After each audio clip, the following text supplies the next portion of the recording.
desperately. It's like everybody stops talking and there are fewer cars on the road. At least it was like that then. Even Kevin and his friends shut up.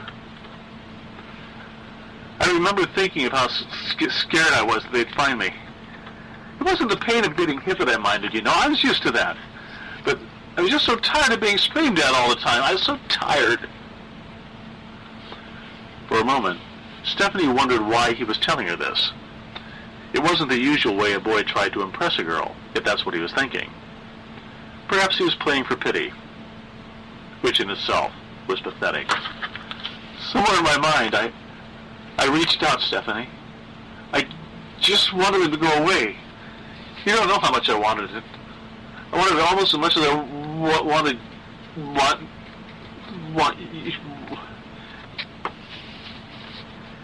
He couldn't finish the sentence. Then she noticed the nails of his right hand digging into his left palm, the way he used to do when he was nervous, like the first few times she had spoken to him, or when the teacher called on him in class for the answer to a question he didn't know. It was as if he was trying to dig a hole to hide in. He shrank away from her, retreating deeper into the shadows, looking towards the floor. Only then was he able to continue. I thought I was imagining it. But later, of course, I knew I wasn't. But as I hid there in the hedges, Kevin and his friends searching through the bushes, calling my name, I prayed for something. Anything to happen so I wouldn't have to get beaten up again that night. I felt my mind bending a little. I was shaking. I was scared and I was angry all at the same time, and I felt myself reaching out into a dark place somewhere deep inside of me that I never knew was there. As I crouched in the hedges, wondering if maybe I should slip out the other side or if I should just stay there and not move, I looked down and I saw that I'd been digging in the ground with my bare hands. I wasn't aware I was doing it, but somehow I'd managed to dig about, half a foot into the loose dirt. Like you'd be doing now, adding the dirt to dig in. That's when I saw a mist had risen from the ground. The rest of the park was still sunny and hot. I remember the girls coming up from the beach still in their bathing suits, but the clearing in the hedges was filled with red mist. I remember noticing that. And I remember thinking how funny it was that Kevin and his friends didn't seem very interested in the girls. They just kept circling the hedges, calling out, "Super fag, super fag." And as they got closer, my hands kept digging deeper and deeper into the dirt, and the red mist that grew thicker.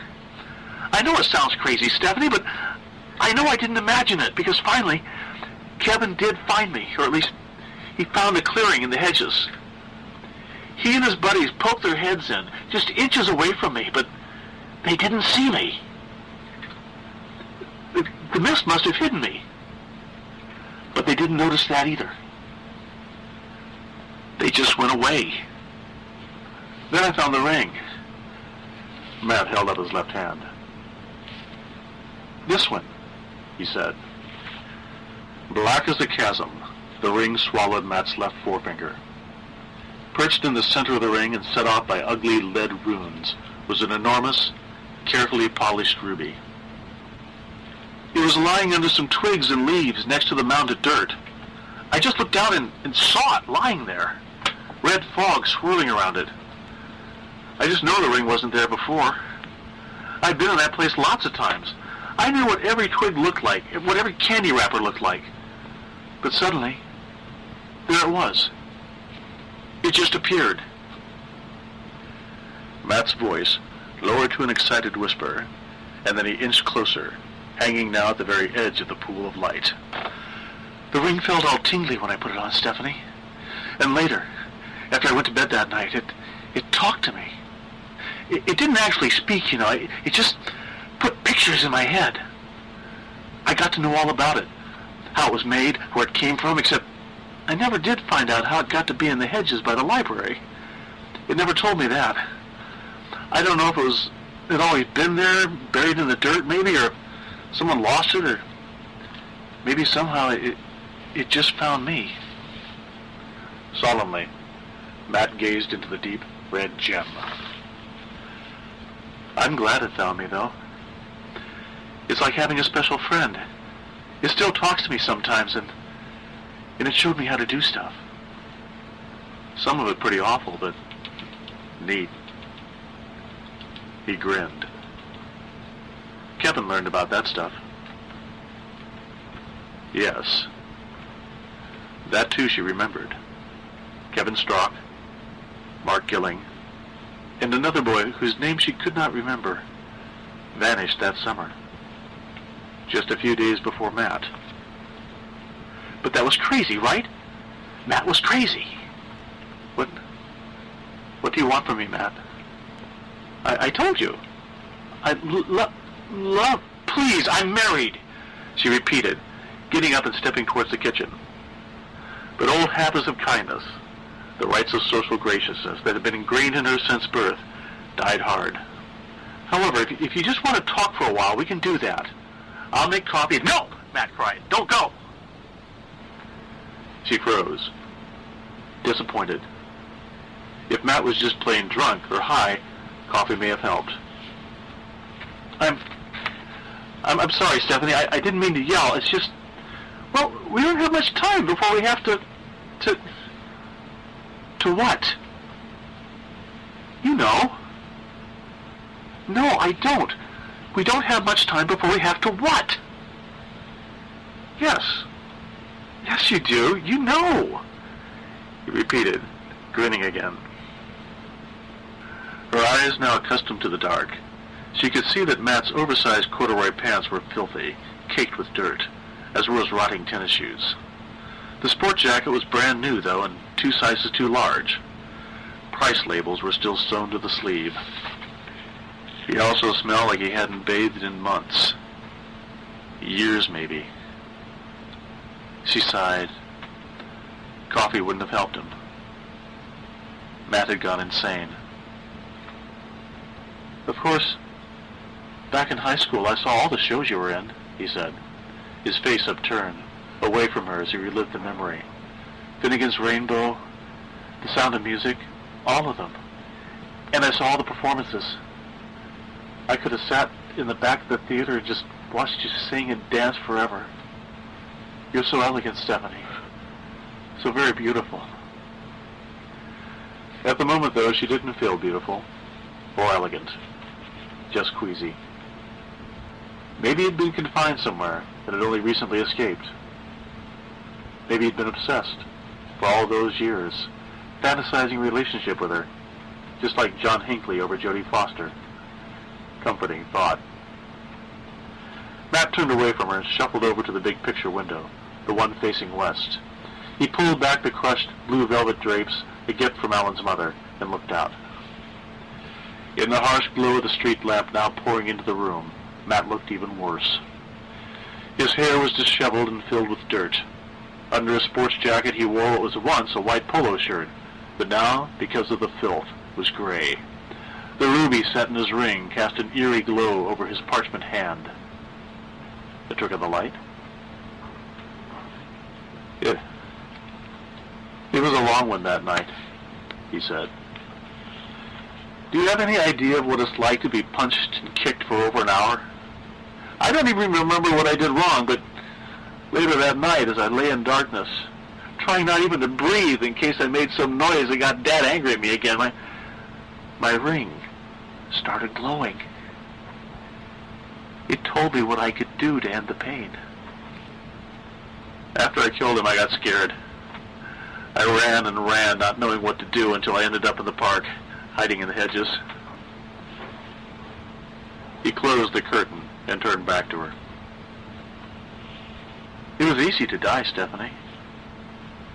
There's nothing to it, really.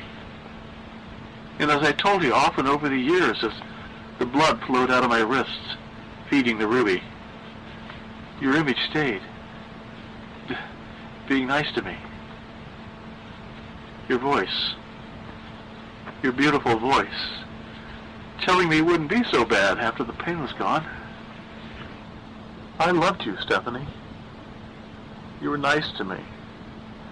When you're alone all the time, except when you get beaten up, you don't forget that. Well, if she'd been kind to Matthew, and the truth was she barely remembered, It had been a long time ago. What he needed now was a shock of reality. "So," she said, "you're a ghost." "Kind of." "Then how come I can't see through you? Or maybe you can show me some simple ghost tricks, like levitating or walking through walls." Matt tee-heed and turned his head to the right. "You know I can't do that." Why did his head always turn when he spoke to her, she wondered. It was almost as if she were standing... She thought of Jimmy Stewart and Harvey talking to his imaginary rabbit. Oh God, oh God. Still, she would have to be strong. "Over here," she called. "And I'm completely serious. If you return from the dead, you should have certain supernatural powers. Show me some of them." He turned back to her. "I had to come back in my body if I wanted to take something with me. You know that, Stephanie. That's how the sorcerer who made the rain cast the spell, remember? It's a kind of door. He wanted to take talismans and potions and stuff with him in the afterlife so he could dominate, except he forgot." Right. She wondered what comic book he got that one out of. Poor, crazy Matt. "Then why aren't you decayed, Matt? You claim your body has been dead for over 21 years. Your skin, if you had any left, should be a little, well, crinkly." 20. 21. Has it really been that long? That could be. It's supposed to be multiples of 7, magic 7. 3 times 7 is 21, of course. Well, the rain preserved me, remember? It hid me deep in the earth beneath the hedges so I could... Of course. "You don't believe me," he muttered, hurt. For a moment, he stood in the shadows, not moving. But then his whorehound teeth popped out in a smile, and he moved forward, shuffling into the light, just a few inches away from her. Beneath the dirt and grime, his face did seem rather bluish, she noted, perhaps from the glare of the gray-blue snow flickering on the television screen. "Look at my eyes," he said, taking off his sunglasses. The pupils were frosted over. Was he blind? But lost in fantasy again, Matt's gaze turned back to the window, the one facing west. "Have you ever stood on the beach in the morning, just before the sun comes up?" he asked. "It's so quiet, so peaceful. I want you to go with me to the beach. I know you'll like it. I want to hold you when the sun comes up, so we can cross over, together." If he was blind, how did he know which way was west? For that matter, how did he find her? Was it some kind of joke? Did he have contact lenses to make him look blind? Maybe Alan had come back early from the mountains, gotten together with some of her old theater friends, and... You still don't believe me, do you, Stephanie? No, Matt, I don't. I think you may need help, or I think this may be a very unfunny joke, but I don't...